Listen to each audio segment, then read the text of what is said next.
Actualmente es asesor de la Pastoral Juvenil, es párroco de la Parroquia Divina Providencia. Su vocación ha sido un verdadero regalo de Dios para él y su familia, aunque no ha sido fácil llegar a tener la firmeza que ahora irradia en su fe. En su infancia fue un fiel servidor de su parroquia, aunque nos comenta que también recuerda haber sido un joven muy inquieto y travieso. El amor de sus padres y total apoyo le ayudó a formarse como un buen ser humano y como un hombre dedicado a todo lo que se propone. Hoy nos cuenta su historia en blanco y negro, el padre José Antonio Chavarría.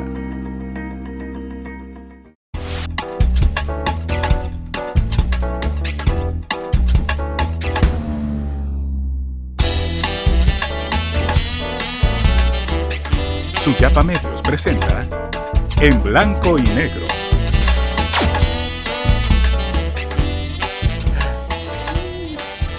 Qué bueno que puede compartir con nosotros en este su espacio en blanco y negro. Agradecemos a todas las personas que nos siguen a través de las redes sociales, nos dejan sus mensajes, nos hacen sus sugerencias. Qué bueno poder contar con ustedes. Además de ello, recordarles que en la red social de streaming de YouTube, usted puede buscar todas las entrevistas y compartirlas también, porque vale la pena. Como todos los programas, siempre tenemos invitados especiales, y hoy uno en particular, porque es un acompañamiento permanente en Suyapa Medios, además de amigo, joven, y qué decir, realmente es para nosotros un honor poder contar con la presencia del padre José Antonio Chavarría. Padre, me alegra saludarle, ¿cómo va todo? Muy bien, Carlitos, contento de estar aquí, de que hayan tenido pues a bien hacerme la invitación de poder venir el día de hoy, y me siento muy contento, de verdad, de venir a compartir y no sé, a tener este diálogo en blanco y negro. Padre, ¿cómo han sido sus días de pandemia? Bueno, creo que como la mayoría de la población ha habido diversidad de días.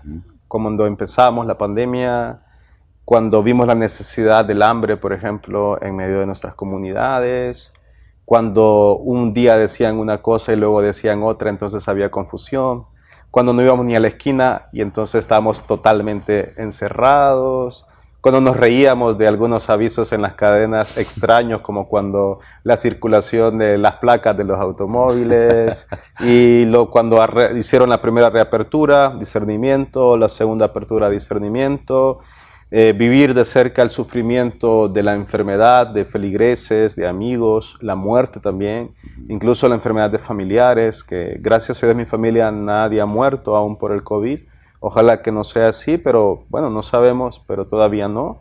Pero sí, vivir de cerca la enfermedad con familiares y bueno, tratar de ser sacerdote en medio de estas circunstancias. Al ser sacerdote joven, tratar de no negarme a ir a ver a los enfermos por miedo, sino al contrario, acompañar familias en los cementerios, hacer responsos extraños en la puerta del templo con un ataúd dentro de un carro totalmente cerrado. Es decir, bastante complejo, con días muy intensos de oración, como con días también un poco con el ánimo no tan positivo. Es decir, han habido una diversidad de emociones y de momentos durante la pandemia. ¿Y después de cuánto tiempo de estar en el confinamiento salió nuevamente? ¿O desde que inició siempre estuvo muy activo? El confinamiento inició para nosotros el 17 de marzo exactamente. El decreto lo hicieron el 16 de marzo, fue la lectura. Y el 17 empezó el confinamiento, ese día era mi cumpleaños. Así que ese fue el regalo de cumpleaños que me dieron. Y no, pues en esas mismas semanas, como a los 10 días tal vez, nos dimos cuenta de que iba a haber mucha hambre, mucha necesidad, por la gente que vive del día. Entonces empezamos a pensar en eso, en la gente que vivía del día. Y entonces ahí empezamos, yo creo que ni 10 días habían pasado la pandemia, cuando empezamos a hacer una campaña en la parroquia para ayudar a la gente que no tenía que comer. Y entonces pues eso obligó a que tuviéramos que salir del confinamiento.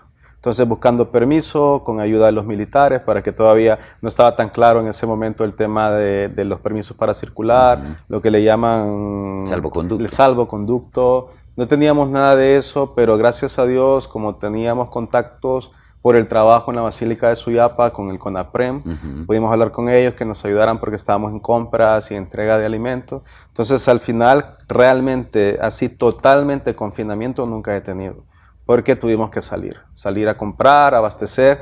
Me daba mucha risa porque nosotros decíamos A mí me tocó pensar el proyecto, me tocó hacer el mercadeo, me tocó recibir los fondos, me tocó hacer las compras, me tocó ir a traer, me tocó embodegar, me tocó preparar, me tocó cargar al carro y me tocó distribuir.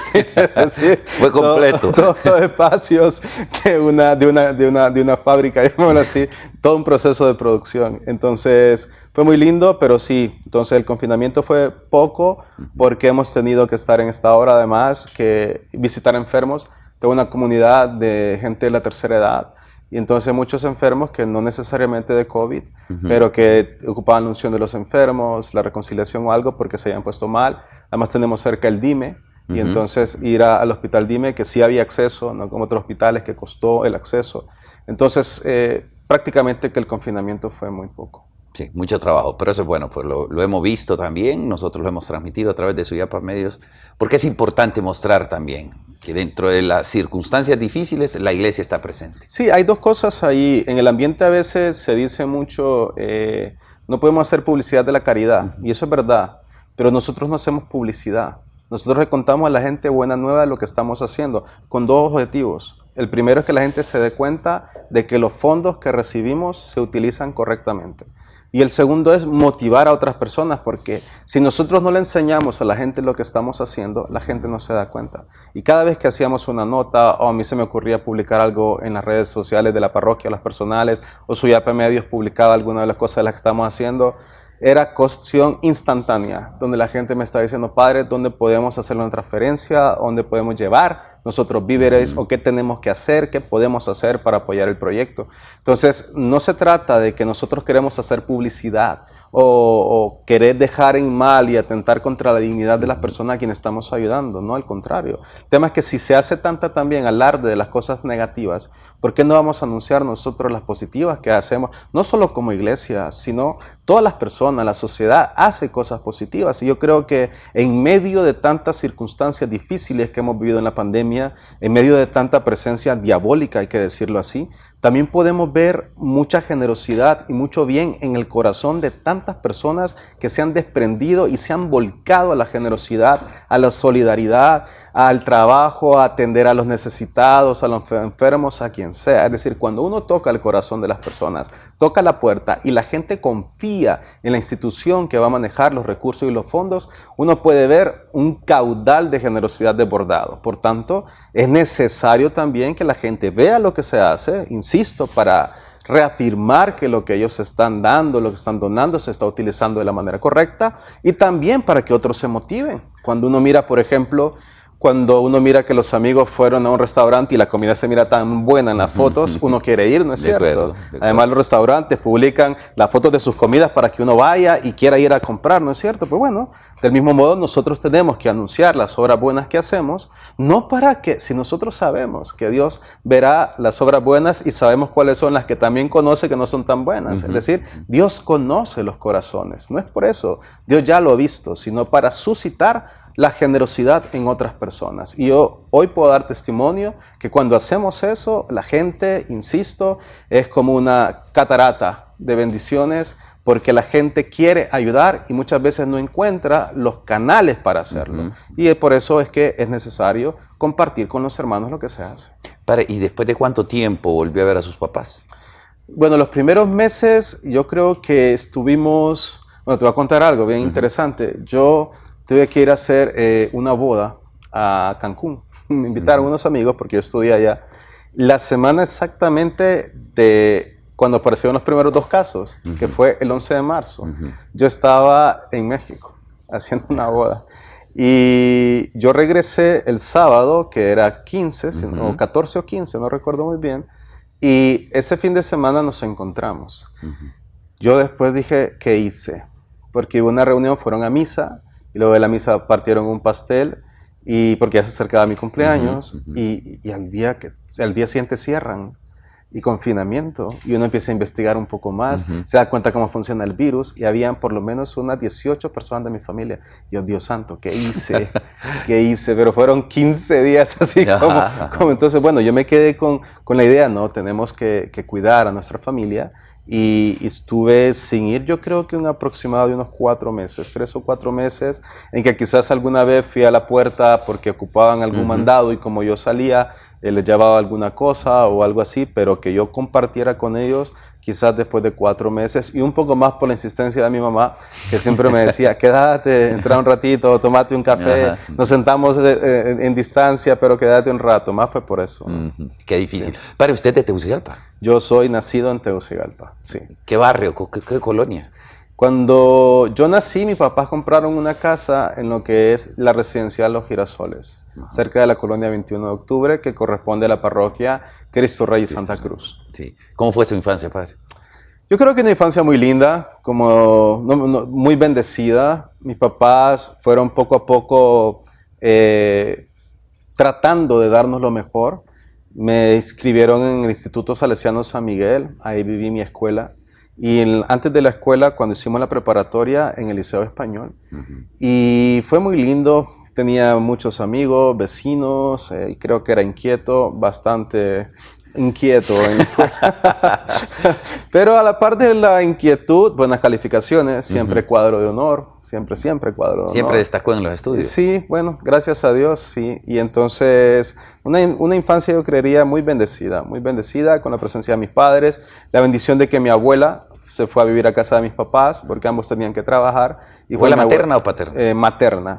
Y fue ella quien me cuidó desde pequeñito ella fue quien me cuidó. Todavía hasta el día de hoy tengo una cantidad enorme de primos, porque mi abuela tuvo 10 hijos. Entonces tengo un montón de primos porque sus hijos siguieron la tradición de tener muchos hijos. Todavía hay unos primos que les digo, sí somos familia. Pero todavía en medio de eso, que el consentido supuestamente de la abuela, pero es por eso, porque desde chiquito ella me cuidó y tuve esa bendición. ¿Usted es el mayor de los hermanos? Soy el mayor de 3 hermanos. Tengo 2 hermanas menores que yo. Sí. Una abogada y una que es médico. Ah, qué bonito, muy orgullosos sus papás. Pues tienen resuelto todo. Tienen la parte legal, tienen la parte médica y tienen el sacerdote y ya estuvo. Ya están listos para cualquier cosa. Padre, y luego la secundaria, ¿dónde la hace? En el Instituto Salesiano San Miguel, lo que fue el ciclo común. Luego los profesores no comprendían mi inquietud y mi corazón y algunas cosas, entonces me vi obligado y forzado. Y las hermanas del San José del Carmen, las carmelitas, ellas me recibieron para terminar el bachillerato. Ahí con Era ellas. terrible usted en el San Miguel, padre. Y bueno, qué sé yo. Un poco. Lo que pasa es que creo que me enamoré. Era muy inquieto, muy enamorado. Y me enamoré y anduve de inquieto y empezamos ciertos desórdenes propios de la adolescencia, nada grave, pero sí un poco más arriba de los desórdenes normales que dan los adolescentes. Eso muy gracioso. Un día estaba precisamente aquí en las instalaciones del complejo de Suyapa Medios, específicamente en la capilla que tenemos en el área de TV Educativa, de Suyapa TV Educativa. Y entonces estábamos en esa capilla, en una misa con un grupo, y eran puras señoras. Y entonces no recuerdo por qué no iniciábamos y empezaron a platicar de los problemas que le estaban dando sus hijos y no sé qué. Pero eso era antes de la misa, ¿no? Ya estaba revestido. Estábamos esperando, no sé si al cantante, pero algo estábamos esperando. Y entonces les empiezo a contar, bueno, miren, les voy a contar mi historia para que comprendan a mi mamá. Les terminé de contar la historia y todas quedaron, nuestros hijos son unos ángeles. No. ¿Y usted es sacerdote? Sí, yo soy sacerdote. Padre, pero ¿y usted el carácter suyo parecido a mamá o a papá? Yo creo que es una especie de combinación, Hay de ambos. Y cuando hablo, muy similar a mi papá, es un abogado. Sí. Y cuando tomo decisiones, muy similar a mi mamá. Bueno. Es decir, hay varias cosas de ambos, podría decir que de ambos. Sí. Normalmente se dice o se tiene la percepción de que el que es sacerdote desde niño se le nota. No. Partiendo de lo que nos contó, no. No, ni por cerca. Tuve una adolescencia bastante como, no sé qué término utilizar, bastante inquieta, me gusta el término de inquieto, bastante inquieto. Bueno, a los 13 años me dieron permiso de ir a una fiesta, era mi primera fiesta, ese mismo día regresé con novia, primera fiesta. Y fui muy inquieto a los 13 años, me gustaba mucho salir, 14, 15 años, pues cuento esta historia del San Miguel, porque sí, ciertamente tuve que emigrar de colegio, porque a pesar de que mis calificaciones habían sido buenas durante 8 años, ese año noveno, mi comportamiento era muy malo. Entonces fui muy inquieto, luego medio nos pusimos un poco, pero bueno, ahí íbamos y veníamos. Entonces no podría decir que era el prototipo o prospecto angelical para el sacerdocio, aquel muchacho que miran en la parroquia y todos dicen, ese va a ser padre. Tiene pinta. Tiene pinta. No, al contrario, recuerdo que Dios me ha bendecido, Carlos, mi vida, la gente, y mi mamá se molesta. Yo le digo, mira, yo tengo 35 años, creo que ya puedo morir. Y dice, ¿pero por qué decís eso? Creo que Dios me ha bendecido más de lo que yo podría esperar. Es decir, Dios ha sido maravilloso conmigo en todos los aspectos de mi vida, a pesar de mí mismo, a pesar de que cuento esta historia en la cual el pecado y el desorden se ha hecho presente en muchas circunstancias. Dios me ha bendecido increíblemente. Una de las muchísimas bendiciones fue que en el año 2011 me permitió ir a la Jornada Mundial de Madrid, en España, la Jornada Mundial de la Juventud. Y entonces íbamos con un grupo y eran como 21 jóvenes, no se me olvida, de San Pedro Sula. Nunca voy a contar la historia de por qué caí con un grupo de San Pedro y no de Tegucigalpa, pero fui con un grupo de San Pedro. Entonces llegamos y entonces un sacerdote nos recibe y dice, estamos alegres porque están ustedes aquí con nosotros y nos sentimos felices porque no ven la necesidad que hay de evangelización ahora acá en España y ustedes vienen a traer esa alegría para evangelizar, para renovar nuestra fe, aquello que nosotros un día hace tantos años le llevamos, hoy ustedes vienen a traerlo de regreso y todos estamos muy emocionados. Y más, dice el padre, me han dicho que viene un seminarista con usted, yo era seminarista. Que viene un seminarista con ustedes. Y entonces todos, sí. Entonces habían como unos 10 jóvenes. Y para no ser largo el cuento, le preguntó primero a los otros 9 si ellos eran los seminaristas. Y al último que le preguntó fue a mí. Porque no parecía el seminarista. Entonces no, tampoco. De hecho, cuando mis papás les dije que quería ser sacerdote, ellos son los primeros que no les cayó tan bonito la noticia, no tanto porque no quisieran que un hijo fuese sacerdote, hoy ellos son unos papás felices, sino en cuanto que tenían miedo porque, claro, mi manera de ser o lo que ellos habían visto en mi juventud no indicaba un perfil hacia el sacerdocio.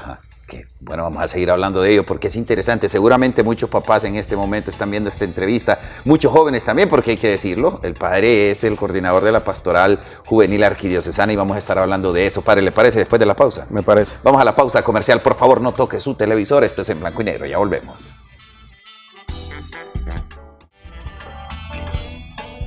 El padre José Antonio Chavarría hablándonos en blanco y negro. Estábamos en esa parte, padre, cuando usted les notifica a sus papás, ¿cómo fue la reacción, particularmente de los papás? Nosotros los varones, hay que decirlo, somos un poco el mayor, yo quiero nietos. ¿Cómo lo tomaron? Bueno, yo estaba en el último año de la Facultad de Ingeniería Industrial en la Universidad Nacional, cuando se me ocurrió que quería hacer un discernimiento para entrar al seminario, lo cual duró un año, entonces yo pensaba, estoy en el último año, puedo hacer el discernimiento y luego veo qué pasa. Se me ocurrió hablar con mis papás y decirles lo que estaba queriendo hacer, que quería hacer el discernimiento.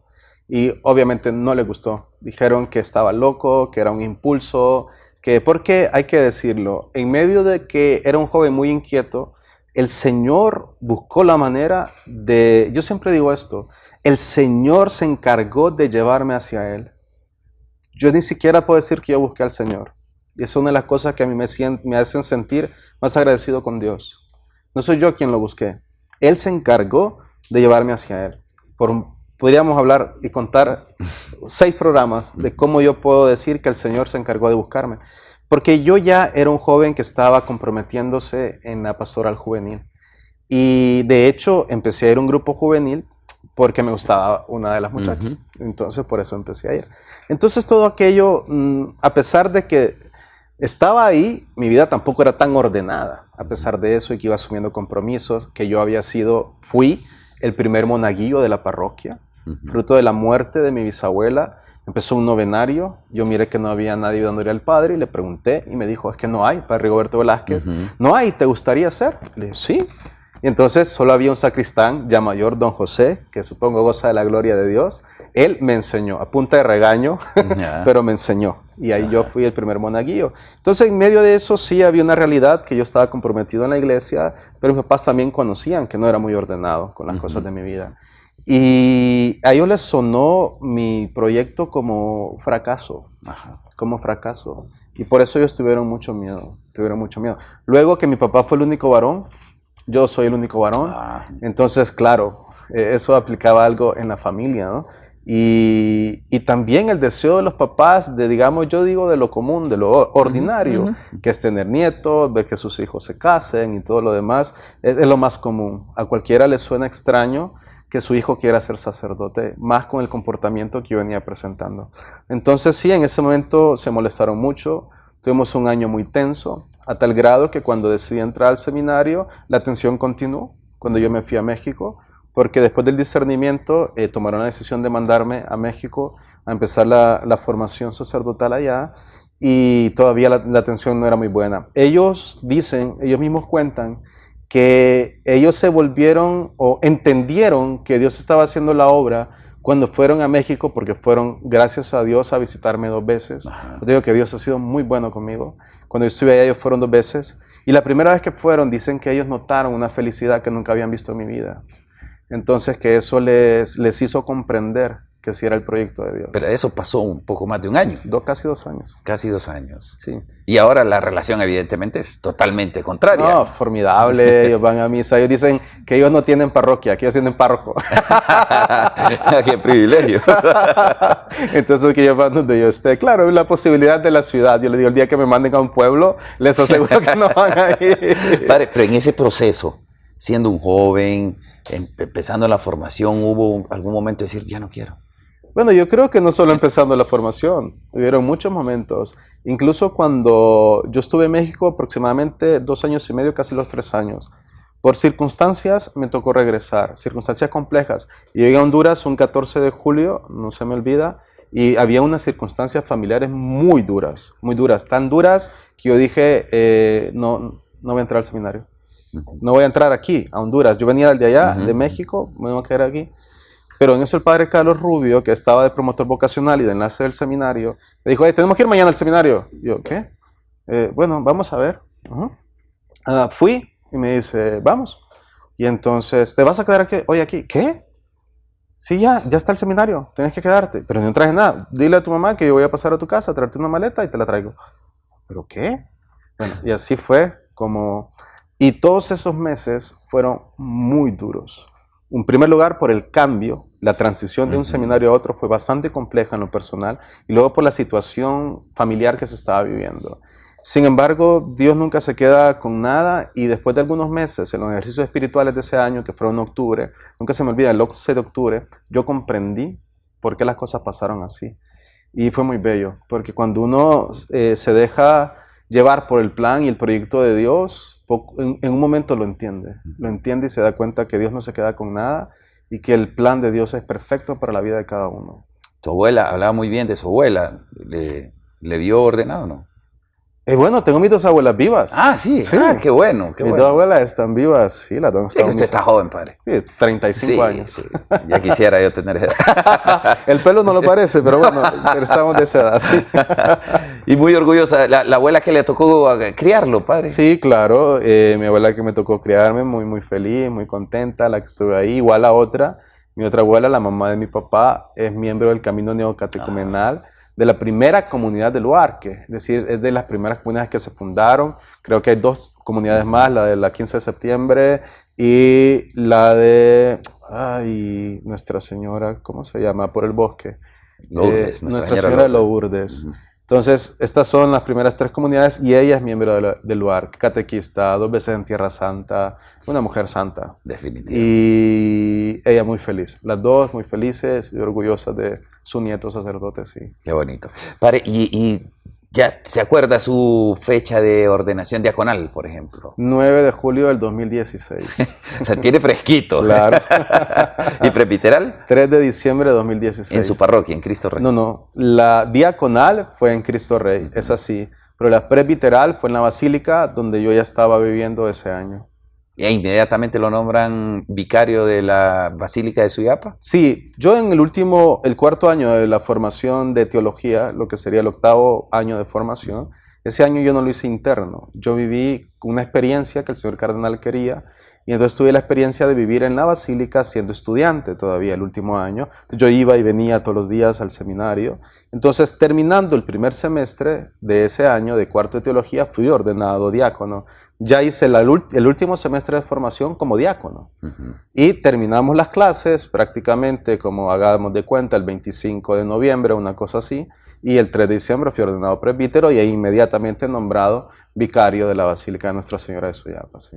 Rapidito, entonces el padre ya estaba y luego sale y ahora párroco. Casi que haciendo exámenes finales y inmediatamente la imposición de mano. Pero sí, claro, como tenía ese año de experiencia pastoral en la parroquia, eso justificaba la prontitud en la ordenación. Y sí, estuve 2 años prácticamente como vicario de la Basílica y luego, pues por la gracia de Dios, el 10 de febrero del 2019 me dieron la misión de ser el párroco de en aquel momento cuasi parroquia, que de hecho no fui párroco, fui nombrado administrador parroquial en aquel momento. Pero fue rapidito la transición. La transición a parroquia fue de 10 de febrero a 28 de abril.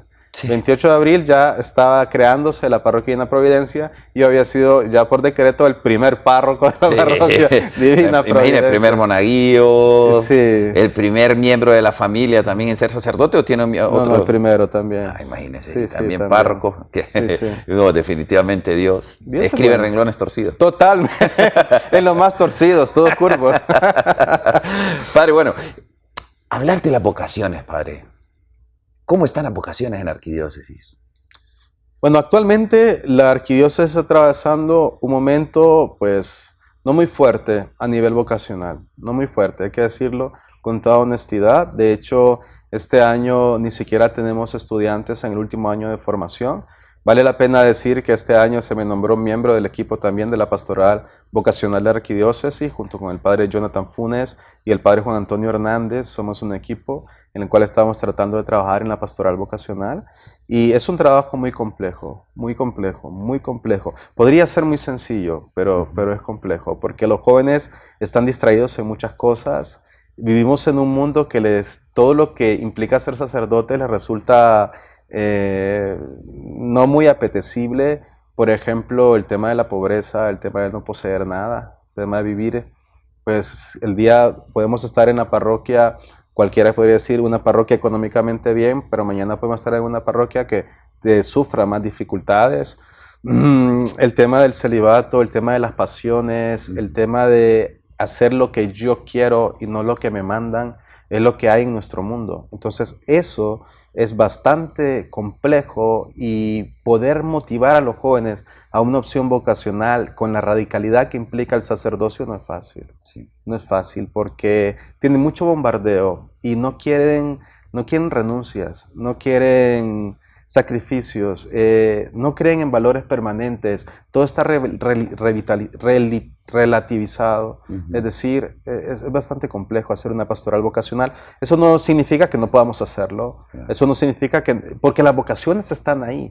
Eso siempre lo dice el señor cardenal y a mí eso se me quedó grabado. Las vocaciones están ahí. Lo que pasa es que quizás nadie le ha dicho, o nadie lo ha motivado, o quizás no ha habido un testimonio tan fuerte, que eso, no quisiera hablar de eso hoy, pero el testimonio, cómo está nuestro testimonio, eso nos confronta mucho. Cómo está nuestro testimonio para que otros jóvenes nos vean y no se sientan deseosos de ser sacerdotes. Entonces hay mucha tela que cortar en el tema, pero sí estamos atravesando una etapa por las circunstancias bastante compleja. Vale la pena decir que el Papa Francisco es una luz, y también vale la pena decir el cardenal Óscar Andrés es una luz en medio de eso, porque son sacerdotes formidables, que los jóvenes admiran, que los jóvenes valoran, sacerdotes santos, hombres de Dios, los dos, hombres formidables, y nosotros hemos tenido la bendición de tenerlos a ellos como referentes en este tiempo. Creo que pronto vendrá un repunte vocacional, tomando en cuenta estos testimonios que tenemos, más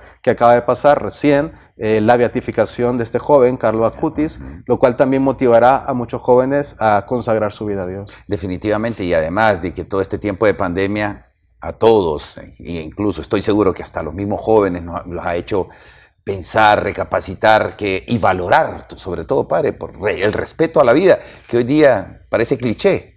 Sí, muchos jóvenes han empezado a reflexionar sobre su propia vida, han empezado a reflexionar sobre lo que están haciendo con su vida, han empezado a valorar las cosas más importantes y dejarse de distraer por las aparentemente importantes. Y creo que eso va a ayudar también a que vayan descubriendo la voz de Dios que los está llamando para poder dar un sí, si los está llamando el sacerdocio. Pero sobre todo que descubran el llamado que el Señor los hace a la santidad, es lo más importante. Si descubren eso, vamos bien. Y si los jóvenes descubren eso, estoy seguro que vamos a tener un aumento vocacional. Porque la crisis, Carlos, no solo es en el sacerdocio. Porque a veces dicen, no, es que el celibato, pero mentiras. Porque los jóvenes no se quieren casar tampoco. No quieren formar una familia. No quieren, lo que no quieren es responsabilidades. Lo que no quieren es hacer renuncias. Lo que sí quieren es vivir desordenadamente, hacer lo que les venga en gana, como diría la canción, dale tu cuerpo alegría Macarena. Entonces, es decir, quieren estar en un mundo donde hacen lo que desean y no en un mundo que va ordenado, siguiendo proyectos, siguiendo valores y sobre todo siguiendo al Señor. Entonces, hay que tener presente eso también. No solo hay una crisis a nivel de vocación sacerdotal, sino que también una crisis en cualquiera de las vocaciones, porque no se quieren consagrar. Sí, qué interesante. Mire qué análisis más profundo realmente, padre, porque es cierto, lo que estamos viviendo como sociedad es eso, no queremos tener compromisos. Claro. No queremos tener compromisos. Me gustaría que habláramos después de la pausa, padre, de la pastoral juvenil arquidiocesana. Con mucho gusto. Tiene mucho que contar de ello. Vamos a la pausa comercial. Ya volvemos con más.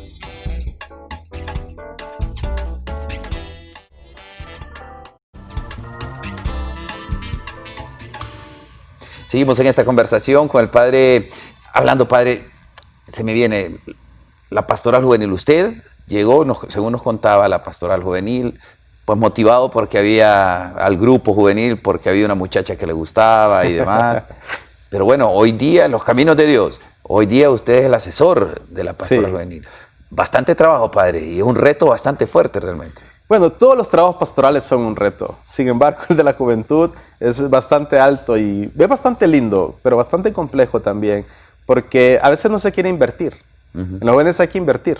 Y sí tenemos fuerza en ellos, entusiasmo, pero implica mucha inversión en todos los aspectos. En el aspecto de tiempo, en el aspecto de paciencia, en el aspecto económico. Es decir, a ellos hay que invertirles. Y claro, hay que apostarles, pero no es tan fácil tampoco. La pastoral juvenil es un espacio formidable, maravilloso. Hay que decir que es la pastoral que podría transformar la sociedad. Una de las pastorales, porque en Honduras, según los últimos estudios, estamos hablando de un 56% de personas menores de 25 años. Sí. Entonces queremos decir que tenemos un país joven.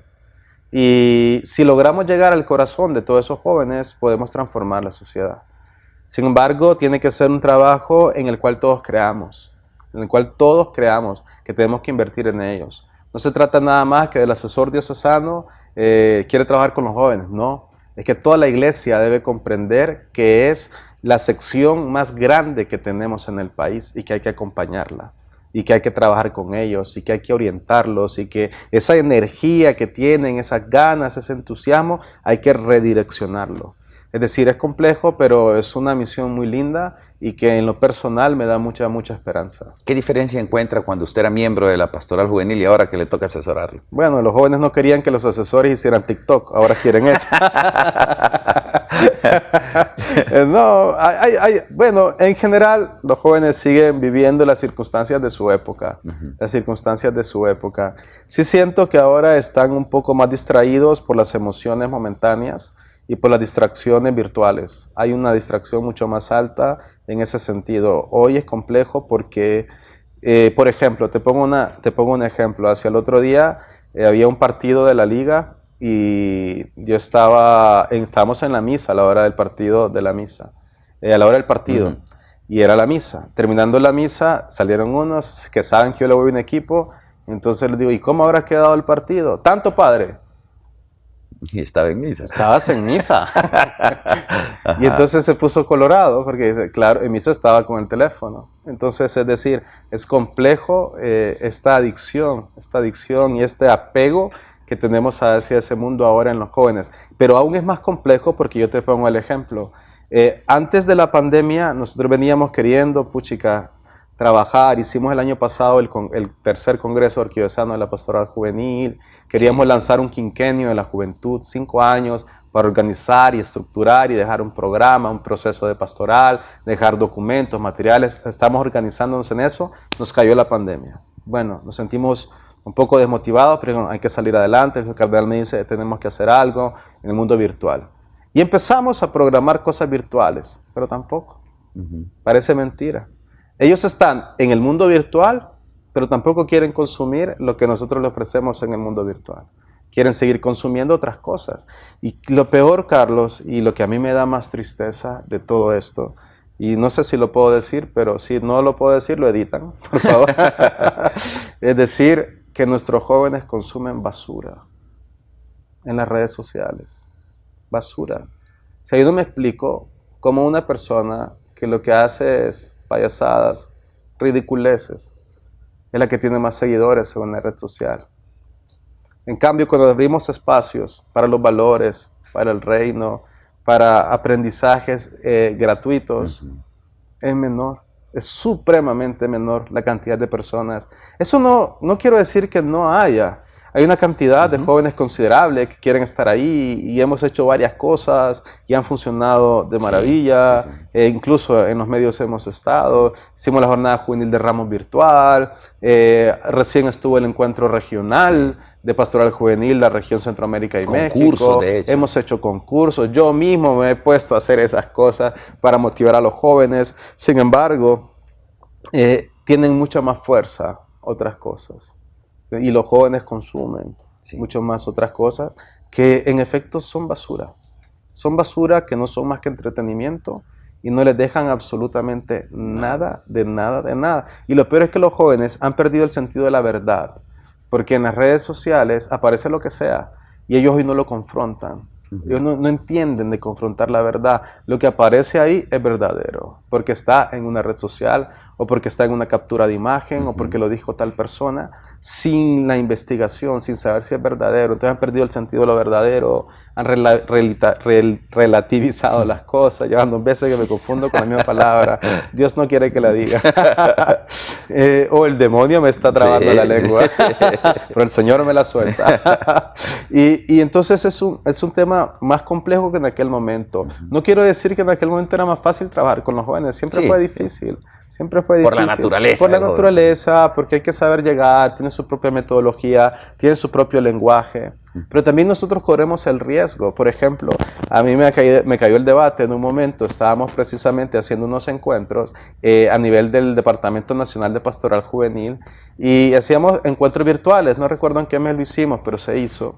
Y yo quise ponerles el tema precisamente del TikTok. Si un sacerdote debía o no debía hacer un TikTok. Y la mayoría de jóvenes, fueron pocos los que dijeron que no. La mayoría decía que sí. Entonces yo lo decía, pero es que los TikToks son entretenimiento. Y yo no soy payaso, soy sacerdote. Yo les quiero llevar al Señor. Pero no, ellos decían, sí, pero es que ese es un medio alegre, divertido, y somos jóvenes y no sé qué. Y uno dice, bueno, hay que hablar su lenguaje. No estoy queriendo decir que está mal el trabajo que hacen muchos sacerdotes buscando la evangelización en esos espacios. Está mal, yo no lo voy a hacer. pero hay que comprender el lenguaje que ellos hablan y tratar de comprender su lenguaje sin perder la esencia de lo que les queremos llevar. Porque ese es el problema. ¿Podemos mantener jóvenes muy entretenidos? Sí. ¿Pero les estamos llevando un mensaje de evangelización? Esa es la pregunta correcta. Porque una cosa es que tengamos conectados por una payasada a 10,000, pero que no les estamos dejando un mensaje. Pero es preferible que tuvimos la experiencia muy linda, porque en el Instituto de Pastoral Juvenil decidimos dar módulos de formación virtual. Y se les ocurrió dar un módulo de moral sexual. Y bendito Dios, tuvimos en el módulo de formación de moral sexual, que no me equivoco, eran como 12 o 14 horas de formación, tuvimos un aproximado de 300 jóvenes conectados en la formación virtual. Eso vale para mí más que cualquier otra cosa, porque son jóvenes que aprovecharon ese momento para aprender algo que es actual y que es importante. Entonces, no se trata solo de estar ahí, sino que se trata de con qué vamos a estar ahí. No se trata solo de que les quitemos tiempo, sino que para qué le vamos a utilizar ese tiempo. Entonces, ha sido un trabajo complejo, pero no deja de ser enriquecedor y no dejamos de aprender cada día. Pero que también, padre, yo creo que como nosotros, como padres de familia, debemos de estar, así como en el colegio, como en la universidad, dicho a buen hondureño, encima de nuestros muchachos también para el consumo de material que les va a generar una reacción a futuro. Porque también si descontrolamos todo, vamos a estar generando muchachos zombies, ¿no? Y zombies de la tecnología. Es un tema supremamente complejo. Había un autor que decía que darle un celular a un niño de menor de 12 o 13 años, darle un celular era como dejarlo en la calle, en el Parque Central, a las 11 de la noche solito. Sí. Él era el mismo riesgo. Yo creo que es verdad. Porque no hay manera de controlar lo que se consume. Y hoy los papás, yo entiendo que es un tema bien complejo y no quisiera entrar en controversia, porque cada quien tendrá su manera de orientar a sus hijos y no quisiera pretender decir que soy el dueño de la verdad. Sin embargo, creo que tienen que saber controlar un poco más eso. Porque hay un daño muy grande que se está haciendo en la mente de nuestros jóvenes fruto de lo que consumen en el Internet. Es decir, es bien complejo. El Internet puede ser un mundo muy bueno en el cual podemos utilizarlo de la mejor manera, un espacio que lo podemos explotar maravillosamente. De hecho, lo explotamos en Suyapa Medios. Sí. Lo explotamos ahora en las parroquias. En medio de la pandemia, ¿cuántas parroquias no han explotado este espacio y cuánta gente se ha visto bendecida por el trabajo que se ha hecho, el esfuerzo de muchos sacerdotes de entrar en la virtualidad? Estamos de acuerdo. Pero a la par de eso, hay una gran cantidad de contenido que no es positivo y que es una bomba de tiempo. Es una bomba de tiempo porque son a veces niños de 8 o 9 años que ya te mandan una invitación de amistad en Facebook. Sí, y uno dice, ¿qué está pasando aquí? ¿Qué está pasando? ¿Quién tiene control de todo esto? Es decir, ¿quiénes le van a mandar amistad, le van a devolver amistad? ¿Y con qué objetivos? ¿Qué van a poner en su corazón? ¿En qué mundo se van a meter? Es decir, un muchachito, y hay que decirlo así abiertamente, los jóvenes tienen acceso hoy a los 10, 11 años a la pornografía. Sí. Si empiezan a consumir eso a esa edad, ¿qué podemos esperar? Que sean adolescentes de 16, 17 que ya tengan adicción a esto. Y es una puerta que hay que cerrar inmediatamente. Sin embargo, a veces los padres ni siquiera se dan cuenta. Nosotros llegan los jóvenes, la pastoral juvenil, 15, 16, 17 años, prácticamente adictos a la pornografía y al sexo. Porque eso es lo que vienen consumiendo. Porque eso es lo que miran, se convierte en normal. Hoy, por ejemplo, no solo en el Internet, uno mira las novelas. La novela de las 12 del día es una película semi-pornográfica. Y eso es lo que están consumiendo. Entonces todo es normal. Entonces hablarles de valores, de principios, ahora se vuelve más complejo porque todo es una aparente normalidad. Es decir, antes, con el objetivo de la inclusión, siempre en una novela había una persona morena, por ejemplo, ¿no? Siempre. Ahora que hay un homosexual, un travesti, y la ideología de género se está vendiendo de esta manera en las plataformas y nos parece lo más normal del mundo. Entonces nuestros jóvenes creen que son modelos normales, creen que se pueden seguir esos modelos y tenemos que luchar y los padres tienen que poner atención a esto que está pasando. Porque como le decía una vez a alguien que me decía, padre, es que usted tiene que corregir a mi hijo. Le digo, bueno, ¿es que la pastoral juvenil es una correccional de menores? No, padre, pero es que el trabajo de la corrección, de los valores, de la disciplina, no es en la iglesia, ese trabajo es en el hogar. Y es un trabajo que los padres están descuidando. Yo siempre en las homilías, cuando hablamos el tema de los mandamientos, me encanta recordarle a los papás el cuarto mandamiento, a todo el mundo el cuarto mandamiento.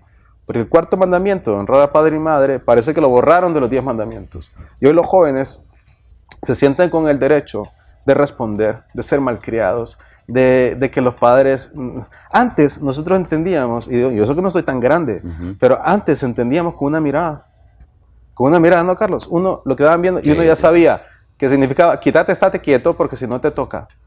Si no te toca. Y entonces uno entendía. Y aunque bueno, aún así vivimos la indisciplina, pero mi papá se encargó de corregirme. Porque aunque yo fui indisciplinado, mi papá se encargó de corregirme. Yo siempre lo he dicho, incluso en las homilías.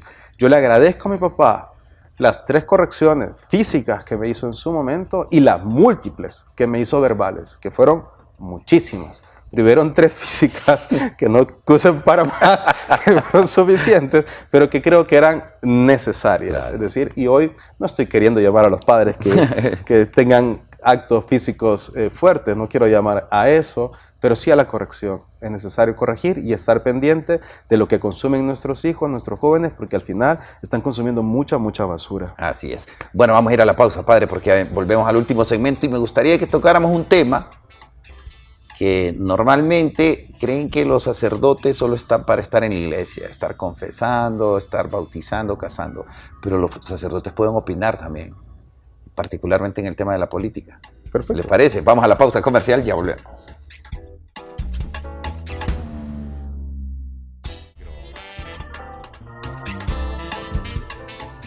Hablar de política, padre, también como ciudadanos tienen derecho. Y justamente en medio de la pandemia hemos sido testigos de tantas atrocidades que han ocurrido en nuestro país, con los robos particularmente, la corrupción. Se puso en redes sociales hace poco que realmente... Ay, es un tema muy complejo y que causa mucho dolor. La política está en su esencia orientada a servir, al servicio.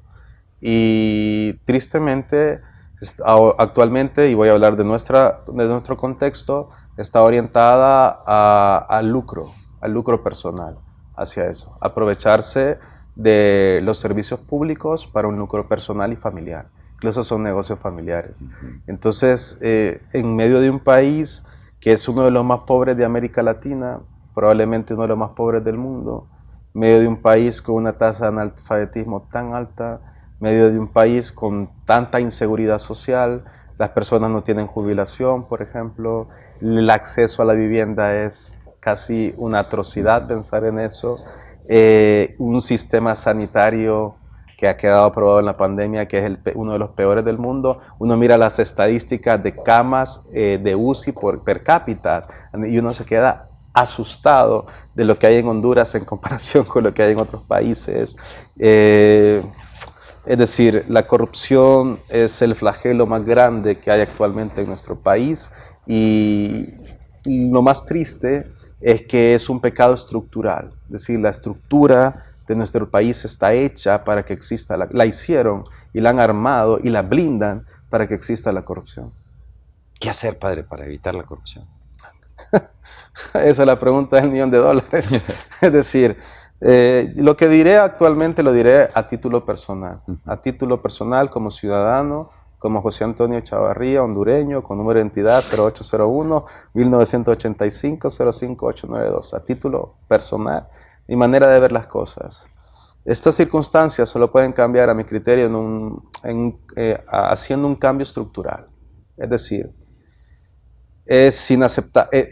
El país está condenado al fracaso por varias cosas. Primero, el tema de los recursos humanos, es decir, la contratación. Cuando uno crea una empresa y la quiere sacar adelante, una de las cosas más importantes es el personal que va a trabajar con uno. Cuando voy a contratar personal, ¿qué hago para contratarlo? Busco las personas calificadas, la gente capaz para estar en su puesto de trabajo, ya sea el más pequeño puesto de trabajo como el más grande. Desde una persona que va a limpiar, que necesita las condiciones físicas para hacerlo, como desde la persona que va a distribuir, que necesita conocimiento en procesos, como la persona que va a hacer el mercadeo, que tiene que saber de las técnicas de mercado actual. Entonces yo busco personas concretas para sus espacios concretos. En nuestro país no funciona así. Por eso está destinado al fracaso. Los que están enfrente de una área, luego están enfrente de otra, luego están enfrente de otra, luego están enfrente de otra, lo que se conoce como los superministros. Es decir, ¿cómo es posible que son expertos en todas las áreas? Yo me explico cómo la NASA no los ha llevado, porque son expertos en todas las áreas. Es decir, luego uno revisa los currículums de las personas que están ocupando cargos jerárquicos en la organigrama del Estado, se da cuenta que son incapaces para la misión que se les ha encomendado. Luego llegan a un nivel jerárquico dentro de la estructura de gobierno y empiezan a darle, como decimos en Honduras, chamba, a enchambar a un montón de gente que les ayudó en la campaña, que tampoco tienen las capacidades, que únicamente es por amistad que están ahí. La manera de organizar el personal que trabaja en el gobierno. Si con ese detalle que cambiáramos, que las personas estuvieran en los puestos por capacidad, tendríamos algo muy distinto. Primero. Segundo, es necesario, el otro día escuché que alguien dijo eso y lo afirmé porque pienso de la misma manera, es necesario crear una ley que regule, y el cardenal creo que lo dijo, que regule el tema de los salarios. No es posible en este país, hundido en la miseria y en la extrema pobreza, los salarios de los servidores públicos. No es posible. O sea, no es posible. Y no solo los salarios, todos los beneficios adicionales que el Estado tiene que costear para estos servidores públicos. ¿Por qué? ¿A costa de qué? Es decir, ya ese es un elemento que si se organizara de otra manera, es decir, con que nuestro, digámoslo así, Departamento de Recursos Humanos a nivel de Estado funcionara buscando las personas capacitadas con los salarios justos y correctos según el cargo, las responsabilidades y la capacidad de la persona, tendríamos una manera ya distinta de gobernar el país. Porque ya no se buscarían los puestos por los beneficios de lucro que puedo tener, sino que sería un trabajo normal. Sí. Como cualquier persona que desempeñe un trabajo en un lugar normal. Luego, destinados al fracaso. ¿Por qué? ¿Cuánto dura un plan de gobierno en nuestro país? 4 años. Viene un gobierno nuevo, le cambian hasta el color a las paredes del hospital escuela, en lugar de cambiar camas. No sé si se fijaron que le pusieron el color de gobierno al hospital. Uno dice, el hospital es un desastre, pero le cambiaron el color a las paredes. Bienvenido. Gracias, amigos, por el esfuerzo que hacen. Es decir, eso por otro lado. Y tercero, a mi criterio, no existe una verdadera oposición en el país. Todos están guiados por la misma ruta. No hay una verdadera oposición. Gente correcta, verdadera, que quiera un cambio y algo distinto para nuestra patria, que ame la patria, no que se ame más a sí mismo, no que ame el dinero. De hecho, muchos pensadores han dicho eso. El Papa lo ha dicho, que aquel que ama el dinero está incapacitado para servir en los servicios públicos. Es decir, necesitamos una verdadera oposición de gente que de verdad ame el país y quiera hacer cosas buenas. Hay algunos jóvenes, y conozco a algunos jóvenes con esas características, y esperaría en Dios que ojalá pudieran transformar de alguna manera nuestra sociedad, porque el flagelo más grande que tenemos actualmente es la corrupción. Es la corrupción. Y lo que a mí más me da dolor, que muchas veces esta corrupción se realiza por personas que se hacen llamar cristianas, creyentes. Y eso da mucho dolor, porque no puedo llamarme creyente y ser corrupto. El Santo Padre lo decía muchas veces, ¿no? Lo ha dicho muchas veces. Dios ama al pecado, ve al pecador, pero aborrece, ¿no? Aborrece el pecado.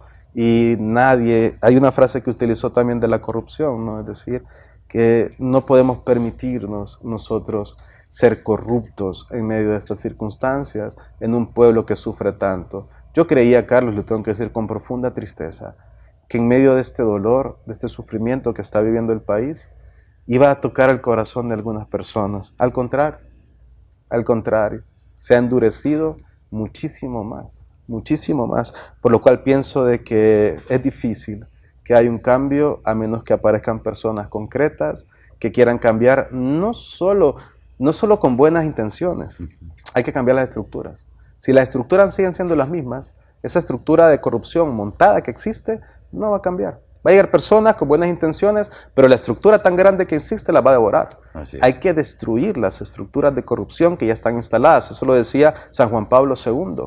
Estructuras institucionalizadas de pecado en las instituciones públicas. Hay que destruirlas, desmantelarlas para poder rehacer el Estado y poder ver hay un dato que me llamaba poderosamente la atención, lo descubrí preparando la homilía de hace unos domingos, cuando al Señor le preguntan sobre el mandamiento más importante.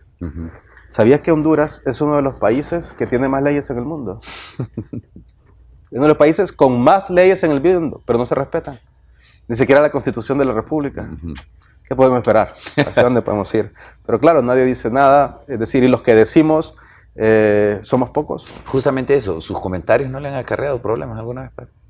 No, problemas como tal no, en absoluto. Yo, gracias a Dios, creo que hemos tenido la prudencia de no señalar a nadie, sino hablar de las generalidades. Y como decimos en nuestro lenguaje común, al que le caiga el guante, que se aguante. Que se aguante, claro. Y ya, yo nunca he mencionado el nombre de nadie, ni he acusado a nadie. Que se sienta aludido, padre. Que el que se sienta aludido. Nosotros hablamos y predicamos porque es lo que nos corresponde como sacerdotes. El sacerdote tiene que ser un profeta de su tiempo. Y tiene que anunciar la buena nueva, pero tiene que denunciar la injusticia. Pero tampoco nos convertimos en jueces para condenar a alguien. Denunciamos una injusticia que está pasando, pero tampoco podemos condenar a la persona, porque así al final somos distribuidores de la misericordia de Dios. Pero eso no quita que denunciemos la injusticia, que denunciemos cuando está pasando algo mal. Es decir, podemos hacerlo sin condenar a la persona, sino denunciando los actos injustos que ocurren en nuestra sociedad. Y eso es lo que tenemos que hacer. Y nuestra voz cada día tendría que ser más fuerte, porque gracias a Dios en Honduras, todavía la voz de la iglesia es escuchada y es respetada, es valorada. Por eso es necesario que la iglesia haga este mensaje cada vez más fuerte. Yo creo que los sacerdotes cada vez más se sienten con la valentía, porque hay que saberlo, porque no a todo el mundo le gusta. Y es probable que mucha gente no me lo haya dicho, pero estoy seguro que a mucha gente no le ha gustado. O sea, estoy seguro de eso. Y más ahora que tenemos las transmisiones de las misas, es decir, la gente ve, escucha, graba, comparte y siempre llega algún mensaje de eso, padre, tal cosa. Padre, hoy andaba un poco, ¿verdad? pero sí, porque es necesario que denunciemos la justicia, insisto, sin condenar a la persona, porque la persona no la podemos condenar. A la persona hay que ofrecerle siempre un anuncio de buena nueva, de misericordia, pero sí debemos denunciar a todo grito las injusticias y los actos de corrupción que hay en nuestro país. Padre, gracias por habernos acompañado. La verdad que ha sido extraordinaria conversación. Tendremos otros programas más porque hay mucho que contar todavía. Gracias por la invitación, Carlos. Gracias, padre. Agradecemos al padre José Antonio Echavarría que nos ha acompañado hoy en Blanco y Negro. Le recuerdo, usted puede buscar en YouTube esta entrevista también y compartirla. Vale la pena, vale la pena. Padre, en 30 segundos, ¿qué piensa el Papa Francisco? Creo que el Papa Francisco es una bendición para la Iglesia. Creo que es un hombre de Dios. Creo que es una digna imagen de ser el vicario de Cristo. Y creo que va a impregnar y dejar un legado muy grande para todos los que hemos tenido la posibilidad y la bendición de participar de su papado. Qué bien. Bueno, gracias, padre, y gracias a ustedes también por habernos acompañado en Blanco y Negro. Continúe con la programación de su Yapa Medios. Con permiso.